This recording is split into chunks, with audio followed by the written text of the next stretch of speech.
महाराष्ट्र राज्य के जलगांव जिले में गुरुजी पंडित प्रदीप जी मिश्रा द्वारा शिवदेव महादेव शिव महापुराण कथा, जो कि 5 दिसंबर से 11 दिसंबर तक यूट्यूब और आस्था के माध्यम से हम सब श्रवण करेंगे।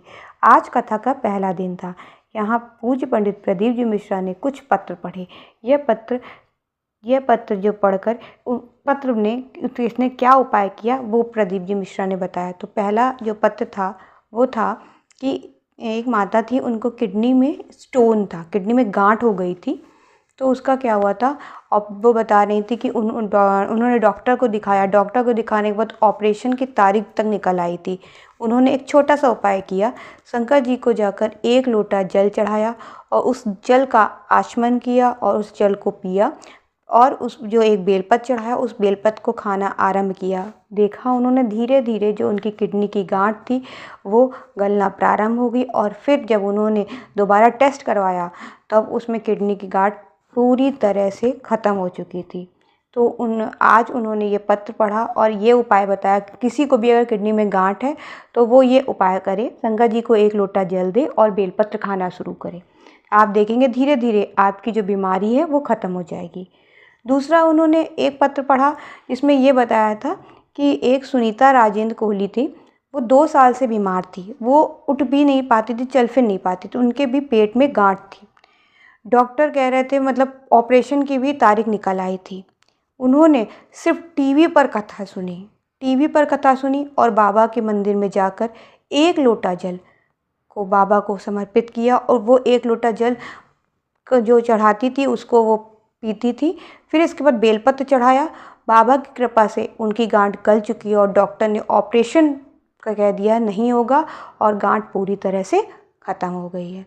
तो ये गांठ अगर आपके हो गई तो सिर्फ आप यही उपाय करिएगा, शंकर जी को 1 लोटा जल चढ़ाइए और बेलपत्र खाइए और टीवी पर कथा श्रद्धा से आप सुनेंगे, आपकी सारी परेशानियां दूर हो जाएंगी। दूसरा था ये कि एक पत्र पढ़ा था, उनको संतान नहीं हो रही थी, काफ़ी दिनों से वो प्रयास कर रहे थे, उनको कोई संतान नहीं हो रही थी। तो उन्होंने श्री शिवाय नमस्तुभ्यम का जाप किया। जाप करने के बाद पशुपति व्रत रखा और उनके घर में पुत्र रत्न की प्राप्ति हुई। तो ये उन्होंने जो तीसरा पत्र पढ़ा उसमें पुत्र के लिए बताया। और एक और थे जिनके घर में संतान नहीं हो रही थी, तो उनकी सास ने बोला, उनके घर के पास कहीं मंझगांव में बताया शायद वो चल रहा था, शिव महापुराण कथा चल रही थी। तो उनकी सास ने बोला अपनी बहू से, चलो हम तुम्हें वो कथा सुनाने वहाँ पंडाल में चलते हैं। तो बहू ने बोला, अरे क्या पंडाल में कथा सुनने से क्या संतान हो जाएगी? ऐसा थोड़ी नहीं होता है।